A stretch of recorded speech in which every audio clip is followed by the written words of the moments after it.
네, 반갑습니다. 김법상입니다. 오늘은 시립대 2016년도 논술 전형 어떤 식으로 준비해야 합격할 수 있는지 말씀드리도록 하겠습니다. 시립대 논술 문제를 풀어본 학생들은 정말 낯설합니다. 이 문제를 어떻게 풀지 막 이런 생각을 가지고 있는데요. 문제 자체로 보면 난해하거나 어렵지 않은데 최근에 나오는 다른 대학들의 문제들과는 조금 스타일이나 유형 자체가 조금 다릅니다. 근데 이제 완전히 다른 건 아닌데 이 문제에 조금 익숙해지는 과정이 조금 필요해요. 그래서 여러분들이 최소한 3, 4회 정도는 문제를 풀어 보셔야 시립대가 좀 익숙해진다라고 생각을 하시면 되겠습니다. 시립대 문제가 또 어려운 부분 중에 하나는 이게 주제가 딱 정확하게 잘 안 드러나 있어요. 논제 안에. 그러다 보니까 아이들이 이게 뭔 얘기야 라고 막연하게 생각하는 경우가 있습니다. 그래서 시립대 문제에서 논제가 도대체 뭘 말하는지, 주제가 어떤 걸 담고 있는지를 좀 더 정확하게 빨리 습득하는 것이, 빨리 찾아내는 것이 빠른 시간 안에 좋은 글을 쓰는 방법이다라고 생각을 하시면 되겠습니다. 자, 논제부터 해서 했던 형식을 한번 볼까요? 2016년도 시립대 논술 전형, 자, 모의 논술 문제도 나왔죠, 그죠? 모의 논술 문제부터 차근차근 풀어보시는 게 좋겠습니다. 자, 2시간 세 문제입니다. 600자, 400자, 1000자 문제를 냅니다. 600자, 400자, 1000자 문제를 내는데 400자 같은 경우에는 도표를 묻는 문제, 600자 같은 문제는 요약을 하고, 자, 600자 같은 문제는 요약을 하고, 차이를 쓰세요. 요약과 차이, 텍스트에 대한 정확한 이해를 묻는다라고 보시면 되겠습니다. 400자, 통계를 분석하는 겁니다. 통계, 도표, 이런 것들을 얼마나 정확하게 분석할 수 있는지. 1000자 문제, 한쪽의 입장에서 한쪽 입장을 평가하라, 비판하라, 혹은 자신의 견해를 써라, 논술하라, 이런 형태의 문제입니다. 따라서 시립대 문제는 논술에서 요구하는 요약, 차이, 통계, 도표 분석, 비판, 평가, 자기 견해까지 종합 선물 세트다라고 생각하시면 되겠습니다. 그래서 다 잘 하셔야 되고 기본적인 연습이 조금 되어 있어야 됩니다. 다만 어때요? 여러분들 시립대는 학교장 추천이잖아요. 학교장 추천을 받기 때문에 여러분들이 이렇게 학교장 추천 받았다라는 것 자체가 이미 상당히 우월한 어떤 상태에 있는 겁니다. 다만 논제에서 요구하는 것들을 충실하게 쓰려고 애쓰는 게 아주 중요한 포인트입니다. 그래서 이런 능력들을 전부 다 갖추고 있지 못한다고 하더라도 합격하는 케이스들이 발생을 하니까 여러분들이 남아있는 기간 동안에 최선을 다해서 준비하시면 되겠다. 즉, 어려우면 다 같이 어렵고 쉬우면 다 같이 쉽다. 따라서 내가 주어진 문제를 어떻게 잘 풀까, 그것에만 집중을 하시면 되겠습니다. 자, 다른 대학과 달리 시립대는 볼펜을 써야 돼요. 볼펜을 써야 되다 보니까 원고지 작성법 충분히 숙지를 하셔야 되고요. 한 번 쓸 때 제대로 쓰는 연습을 하셔야 됩니다. 따라서 볼펜 사용 연습은 반드시 하셔야 돼요. 반드시. 대부분 학생들이 그냥 연필로 이렇게 쓰는 연습을 하다가 막상 볼펜으로 쓰면 되게 낯설어해요. 그래서 시립대는 흑색 볼펜을 쓰기 때문에 연습하는 과정에서 반드시 볼펜으로 연습하고 볼펜으로 원고지 작성법 충분히 연습해 두는 게 좋습니다. 그리고 가급적이면 수정 많이 하지 마세요. 볼펜으로 쓴 거 수정하면 완전히 읽기 어렵습니다. 즉 가독성이 많이 떨어진다는 뜻이거든요. 즉 이 대학은 그래서 한 번 쓸 때 얼마나 잘 핵심을 정확히 잡아서 표현하는 능력이 얼마나 좋은가, 이런 것도 바로 본다라는 뜻입니다. 그래서 가급적이면 한 번에 그냥 쭉 쓴다라고 생각을 하시고 쓰세요. 자, 제시문의 특징 보겠습니다. 제시문이 길어요. 조금 다른 대학에서 긴 편입니다. 그러다 보니까 조금 어렵게 느낄 가능성이 있거든요.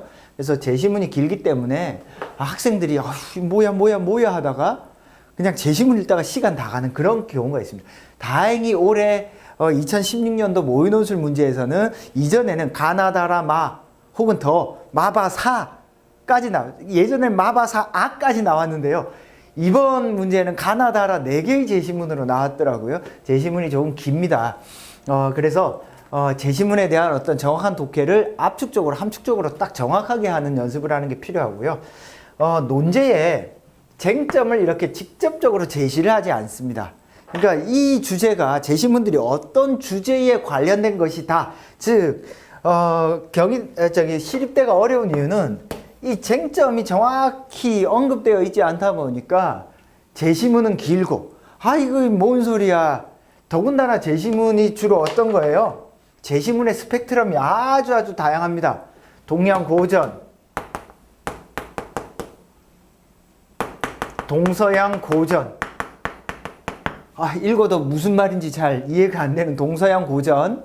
거기다가 뭐 현대의 어떤 현대의 어떤 과학이라든지 아니면 경제학이라든지 이런 관련된 제시문, 뭐 이런 것들을 주는 데다가 주제를 쭉 안 주니까 애들이 어려워하는 거죠. 그래서 쟁점을 직접적으로 제시하지 않기 때문에 여러분들이 눈에 띄는 글을 쓰려면 뭘 해야 될까? 빨리 쟁점을 잡는 게 제일 중요합니다. 빨리 쟁점을 잡아서 이 쟁점과 관련해서 글을 쭉 써내려간다라는 생각을 가지고 글을 쓰는 게 필요하겠습니다. 무슨 뜻인지 알겠죠? 이게 도대체 무엇에 대한 주제지? 주제가 뭐지? 즉 주제 파악을 정확히 하라는 뜻입니다. 주제 파악. 알겠죠? 그런데 이 좀 쉬운 게 조금 있어요. 좀 그나마 주제가 잘 안 잡히는데도 불구하고 시립때는 이 주제를 항상 어떻게 내느냐? 대립되는 쟁점을 줍니다. 대립되는 쟁점. 예를 들어 성장과 분배, 그죠? 자유와 평등, 그죠? 개인과 사회, 그죠? 이런 대립되는 주제를 줘요.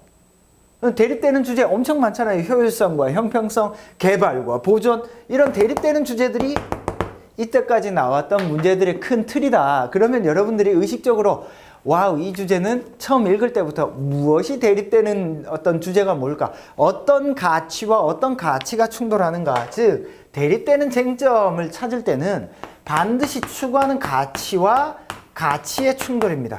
어떤 가치와 어떤 가치가 정확히 충돌하는지를 여러분들이 그래서 잘 보여주신다면 좋은 글을 쓸 수 있어요. 특히 3번 문제 쓸 때 3번이 특히 천자잖아요. 요거 잘 쓰면 합격이죠. 600자 400자를 평타를 치더라도 3번을 잘 쓰면 합격할 수 있습니다. 알겠죠? 무슨 뜻인지. 자, 이번 문제는 보세요. 도표나 그래프를 분석하는 건데 글자 분량이 딱 400자야. 도표 통계의 구체적 이해, 대립되는 쟁점을 찾아야 구체적인 이해 중요한데요. 도표 통계가 답이 딱 정확히 있어요. 답. 그러니까 학교가 원하는 답이 딱 있다라고 생각을 하시고 학교가 원하는 답이 뭐지? 자꾸 질문 던지고 의문 던지고 주관식 서술형이라고 생각하는 게 좋습니다. 자, 이 도표 통계에 나오는 어떤 문제들은요. 앞에 있는 제시문과 관련성이 별로 없어요. 물론 있는 경우도 있었는데 대부분의 경우가 크게 관련성이 없습니다. 만약 여러분들이 문제를 푸는 과정에서 이번 문제가 완전히 별도의 문제처럼 생각이 들면 이번 문제를 먼저 풀어도 괜찮습니다. 알겠죠? 무슨 말인지? 그래서 대립되는 쟁점을 정확히 파악을 하는 것, 그리고 도표 통계를 구체적으로 이해하는 것, 요게 이제 대학에서 요구하는 어떤 글, 합격권 안에 들 수 있는 어떤 방법이다라고 보시면 되겠습니다. 무슨 뜻인지 아시겠죠? 자, 그러면은 쓸 때 어떻게 해야 되느냐? 이게 지금 2000자고요. 그죠? 대학 문제가 2000자고 문제가 3문제인데 이 3문제가 살짝 조금 포인트들이 다르다 보니까 학생들한테 쓰게 시켰을 때 제일 안 되는 부분, 시간 안에 일정 수준 이상의 글을 완성하는 학생이 드물어요. 그러니까 여러분들 시간 배분을 꼼꼼히 하셔야 됩니다. 시간 배분을 딱딱딱 정확하게 해두시고 내가 어떻게 쓸까, 분석을 몇 분 하고 어떤 식으로 쓸까, 요것들을 딱 구분해 두는 게 좋습니다. 그래서 보통 이제 600, 400, 1000이니까 그죠? 거의 절반 한 40분 정도를 천자에 투자를 하셔야 돼요. 40분에서 50분. 알겠죠? 30분, 20분 이런 식으로. 그래서 분석하는 거 15분, 분석하는 거 15분, 쓰는 거 15분. 그죠? 분석하는 거 10분, 쓰는 거 10분. 그죠? 30분, 30분 아니면 25분, 25분 이런 식으로 시간 배분을 문항당 어때요? 딱 3등분을 해서 2분의 1 분석, 2분의 1 쓰기 이런 식으로 조금 나누어 두고 거기에 맞춰서 시간 조절하는 것들을 최소 몇 번 하셔야 된다? 최소 3번은 하셔야 됩니다. 그러면은 충분히 여러분들이 요 3회 연습을 아주 꼼꼼하고 충분히 하잖아요. 그러면 대략적으로 시립된 문제를 어떤 식으로 풀지에 대한 감을 조금 잡을 수 있습니다. 알겠죠? 최소 3회예요. 한번 첫 번째는 그냥 경험해 보는 거고 두 번째는 이렇게 하면 되겠다. 세 번째는 실전처럼. 만약에 조금 더 한다면 4회 정도, 4회, 5회 정도까지. 이 정도 연습을 하시면 충분히 여러분들이 대비가 되었다라고 보면 되겠습니다. 즉 형식이라든지 시간을 어떻게 배분할 것인지에 대한 어떤 실질적인 연습입니다. 알겠죠? 무슨 뜻인지. 이런 형태로 여러분들이 시립대 논술 전형을 조금 대비를 하시면 되겠습니다. 자, 2016년도 모의논술 문제가 나왔는데요.